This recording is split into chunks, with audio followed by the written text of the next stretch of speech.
This week, we're striking a pose, finding the fruit, and asking the scary questions.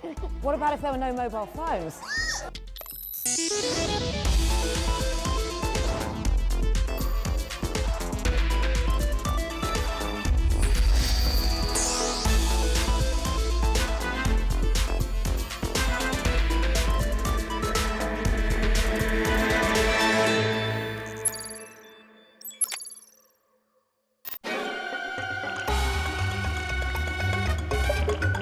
How are you feeling today? What's happening? I'm putting EMG sensors on your trapezoids. On my trapezoids? Yes. Me? I'm a little embarrassed due to the nature of the outfit. Which of course is bright green. This makeshift motion capture suit is going to measure my emotions. At University College London, researchers believe that it's cues in your body that give away your emotional state. Using multiple sensors, this bodysuit measures my movements, energy and posture, all strong indicators of how I'm feeling. What? The work here at UCL aims to help detect stress in workers, measure psychological states, depression and pain, and aid rehabilitation. Well, if you are embarrassed, you close yourself, you tend to hide. We, for example, study how people laugh where they are embarrassed and when they laugh because they are really happy. And it is a very different type of movement. Right. And again, so when you are more positive, you tend to open, you're proud of yourself, you tend to open your shoulder, the arm tend to be slightly more far away from your body. Is this better than looking at someone's face to judge emotion? In very emotional situation, I've been shown that the body is much more informative than the face. If you want to hide your emotion, you control your face and you forget about your body, so the body leak, or you over control the body, so you just don't move anymore and you know something is wrong. And of course, then we can also measure information about the dynamic of the movement, the speed, the jerkiness of the movement. If you're angry, you tend to have this jerky movement. Nadia and the team have also developed a novel use for your smartphone. Using infrared sensors, this phone has been rigged to detect stress levels through your breathing patterns. To put it to the test, the team gave me some maths problems to solve. Yes, just like being back at school. Brilliant. Oh, what? Oh no, I got that one wrong. Suddenly I'm really stressed. Nadia hopes to eventually put these kind of sensors into clothing to help patients and people in pain. This emotional insight is valuable in other ways too. There are some people, such as people on the autism spectrum, that are not able to interpret actually the emotions and the expressions of themselves and the people that they see, that they communicate. So in that sense, we can make claims that training or creating computing technology might be better than them in terms of such interpretation, or can even help them as assistive technologies. And you are forgiven. Facial expressions obviously give away a whole host of non-verbal information, and there are companies who are trying to uncover your hidden reactions to better market their products. Emotional data can be used against us because we always feel something. So although we think we are logical beings, research shows that even when we are not aware, or even when we are not conscious, we always have a feeling about things. We like it or not, we dislike it or not, and that actually affects our decisions, affects even our learning, our attention, all of that. Your emotional responses are a key component in purchasing, even if you don't realize it, and companies want that crucial emotion data. Welcome to the world of neuromarketing. Realize, whose clients have included Mars and LG, specialise in emotion detection and neuromarketing. They use facial cues to gauge consumers' reactions when viewing adverts so that messages can be refined to hit the right spot. And I'm putting that to the test with the help of some classic BBC clips. Play it nice and cool, son. Nice and cool, you know what I mean? Using just a webcam, realise they're going to measure my emotional response.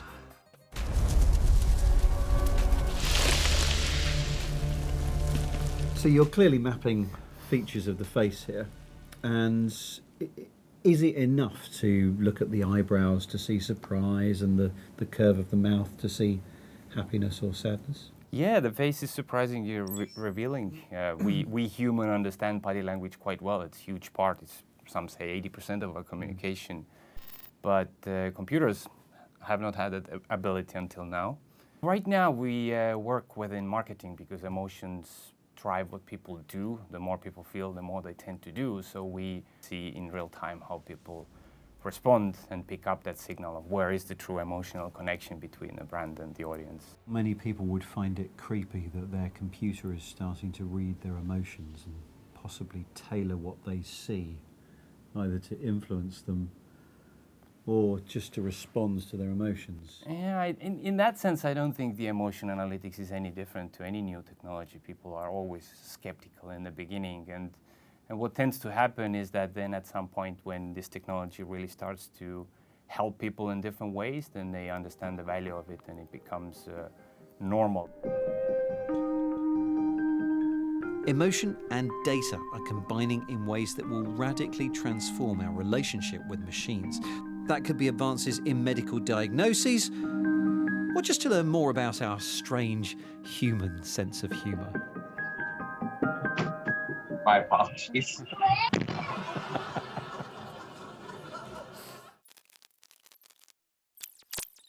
And imagine this. In the future, your emotions could influence the things that you watch. Jane Copestake has been to see a film where the plot changes depending on your reactions. As our world becomes more augmented by technology, the lines between fiction and reality are blurring. Very soon, we may be able to entertain ourselves in these new realities simply by using our thoughts. I'm here at the University of Nottingham, where I might just see the greatest film that's ever been made, because it's being made by me, using my brain waves. This must be it. This tiny adapted caravan is where I will watch the movie my mind would most like to see. So we're just going to fit you with this EEG headset.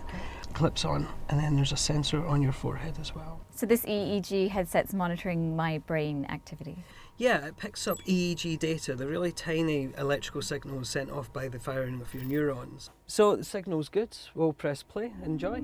I remember you would become all these different people. There are 3 simultaneous narratives that my brain can dip in and out of to make up a unique film, with over 101 trillion possible combinations per viewing. Is that my brain activity now? This is your data, yeah, so you can see your alpha waves, your gamma waves, your beta waves there, and they're just sending out a string of numbers. The more focused my brain is, the longer the scenes are, and the more the narrative holds together.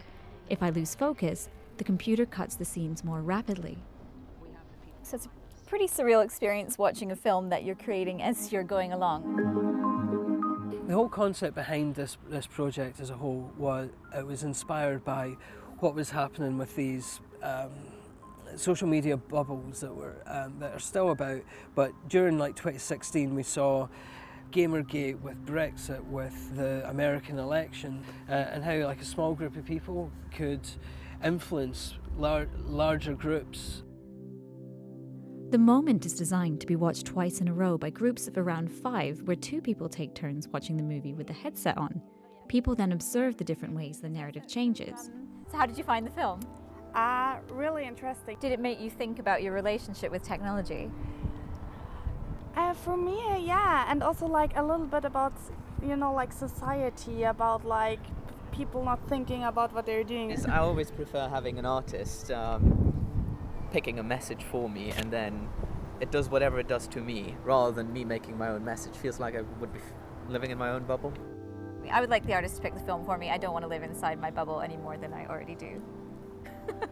It's a bit scary, isn't it? It's scary, yeah, it's a bit scary. What my end game really is just to ask people to consider critically the technology we use and why it's being used in that way. The Moment has its world premiere at Sheffield Dockfest on June 7th. After that, the caravan will hit the road across the UK.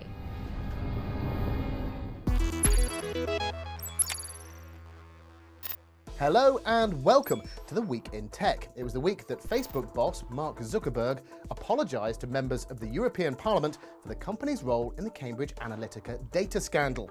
His apology didn't go down well though, as Zuckerberg was accused of not answering many of the questions put to him. Publisher Epic Games announced that it will be offering a prize pot of almost £75 million for its upcoming Fortnite tournaments. The bumper bundle of readies is believed to be the biggest sum of money ever offered for an esports event. It was also the week that Barack and Michelle Obama signed a multi-year deal with streaming giant Netflix to produce content that could potentially include scripted series, unscripted series, docu-series, documentaries and features. That should keep them busy for a while.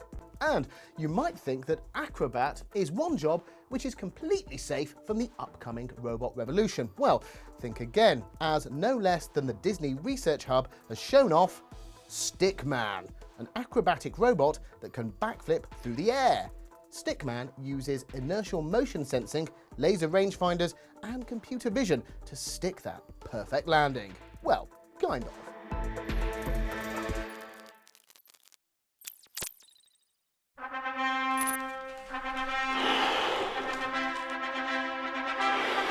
Ah, the royal wedding, a once-in-a-lifetime opportunity to see history unfold, drink Pimm's and spot the stars.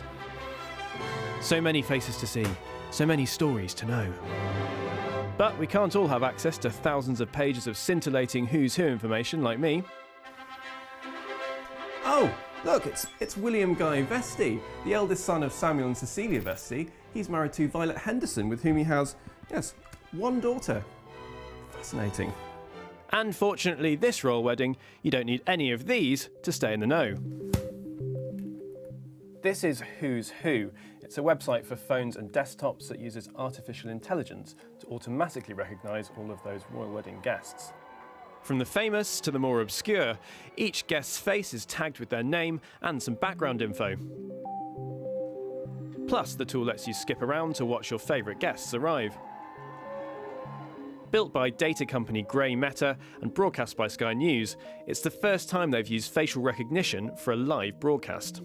Who's Who, our royal wedding project, was an opportunity to use machine learning and artificial intelligence to find a different way of telling a story. We knew that with celebrities, viewers would be able to identify them without the software. We also knew there were large numbers of members of the royal family, particularly the extended royal family, who, while public and therefore we were able to identify them, wouldn't necessarily be obvious to our viewing public. What we were able to do, therefore, was identify them as they arrived at the ceremony, as well as some of the better-known celebrities, to give a richer experience. Behind the scenes, Who's Who uses Amazon's cloud-based recognition system.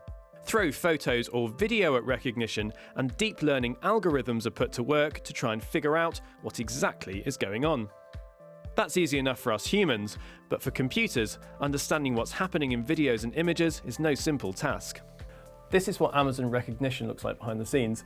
I've just uploaded a clip from last week's Click, and in a few minutes it's given me this list of people, objects and activities that it thinks it's found in that video. Things like this bloke cycling, the faces of these bystanders, and Click host and celebrity, Urban Mayor. The facial recognition today isn't perfect. Even though we trained a model based on anticipated guests, we were getting 70–80% accuracy. It was moderated by the researchers and who had curated all of the training material for the AI service in the first place. Yeah, so they were very familiar with the names, the people, the faces. But even if you don't know your Meghan Markles from your Angela Merkels, techniques like these are already finding uses in other areas.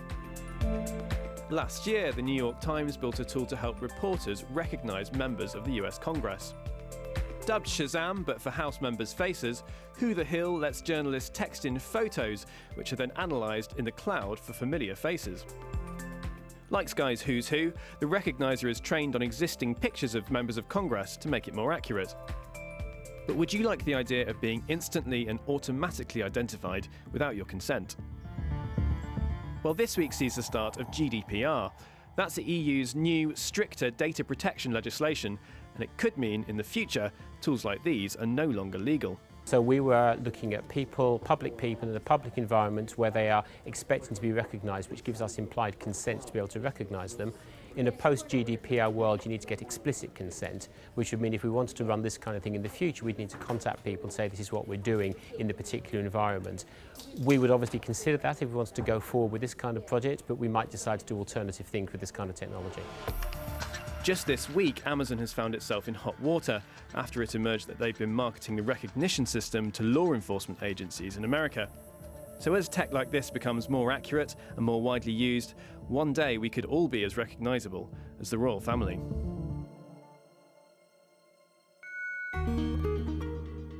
That was Steve and his bunting, and if you want to try image recognition for yourself, you could have a go with the Blipper app, which is doing a fairly decent job of recognising objects as well as faces. For certain categories of objects, it's been trained on specially curated data sets, categories like cars, landmarks, works of art, dogs and cats, and flowers, which means that once it's recognised an object, it can go into quite a bit of detail about it and also show you its knowledge graph, which is a web of all the connected themes that surround the object that it can see. Blipper is really made for augmented reality marketing campaigns and also educational experiences, which means it's better at recognising some things than others. And let's face it, it is trying to do two really hard tasks here. First, pick out a particular object in the scene and then somehow match it to its training images. But it can recognise more general objects under the right conditions. The things it finds hardest to recognise are objects which are deformable, floppy, and don't keep their shape, like clothing and politicians' opinions. And yes, it can also do famous faces. It's trawled the web to pull in images of around 500,000 famous people and public figures. In fact, it can even recognise not so famous faces, like me. It also recognises faces that are usually hidden behind sci-fi masks, for example, and it even gets Carl Howman from Brushstrokes.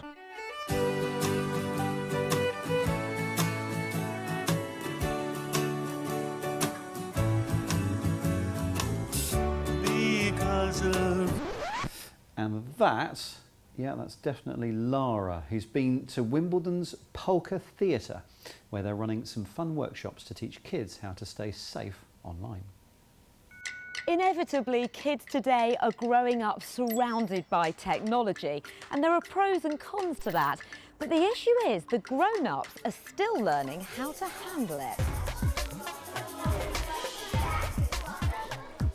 I can see eager beavers are ready to start the game. So here at the Techtopia Festival at Wimbledon's Polka Theatre, they're hoping to help with some creative ways of getting the kids thinking. The objects represent different websites. The DigiPlay workshop here is all about teaching kids to safely navigate online.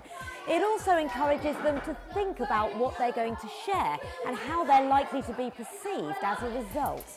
After all, this lot are already pretty active web users. Life without the internet, it will be the web. I'll just die straight away if there's no internet. What about if there were no mobile phones? Few, but they do have a few concerns. One of the worst things is being on your homepage not knowing your password. The worst thing is when I get a virus. They talk a lot about internet safety, so don't share your details with strangers, don't click on links and emails and all that kind of stuff, but actually they don't talk about what goes on underneath, what information the platforms are collecting about you. What we really aimed to do was kind of raise awareness about how the online world is governed by algorithms and the types of data people share online and the information that goes online.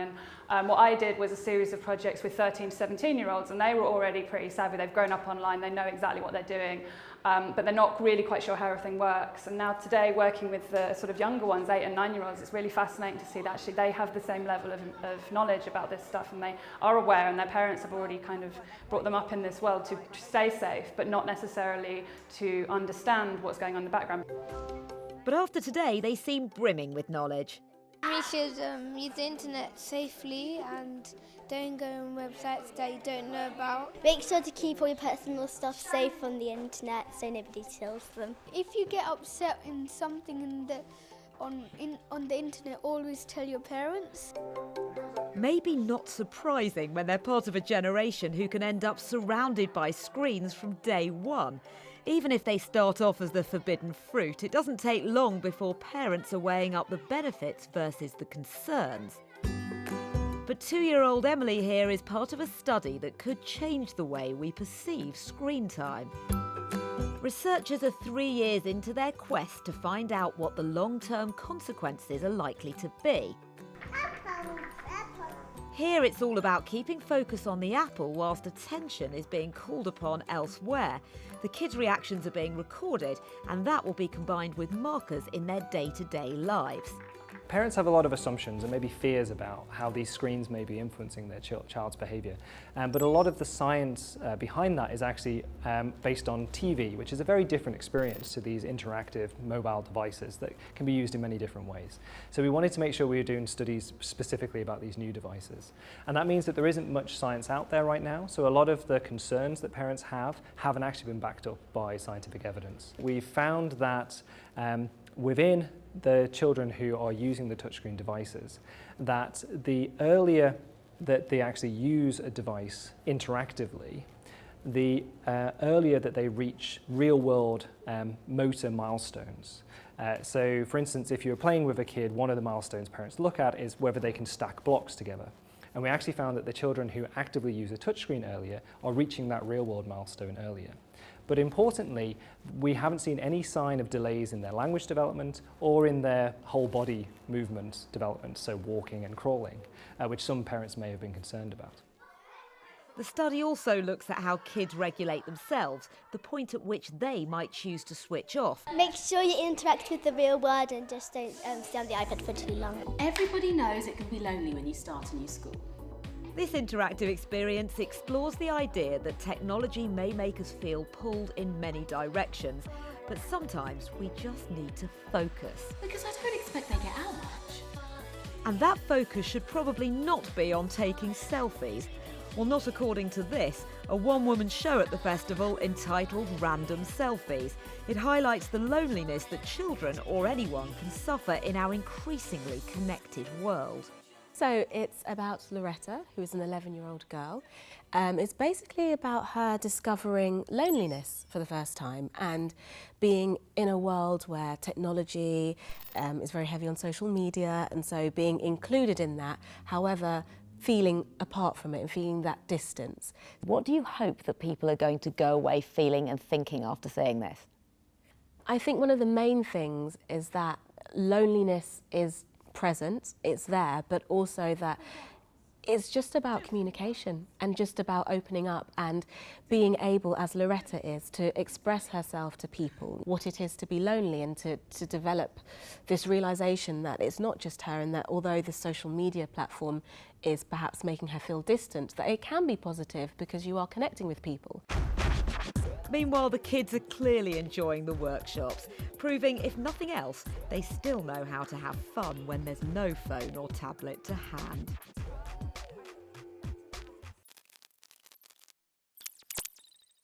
That was Lara looking at some of the efforts to help young people to get to grips with this crazy digital world that we're all living in. Talking of craziness, if you're at the Hay Festival this weekend, well, so are we. We're doing a live show, which you can see some of in next week's programme. In the meantime, you can get in touch with us on Facebook and on Twitter at BBC Click. Thanks for watching, and we'll see you soon.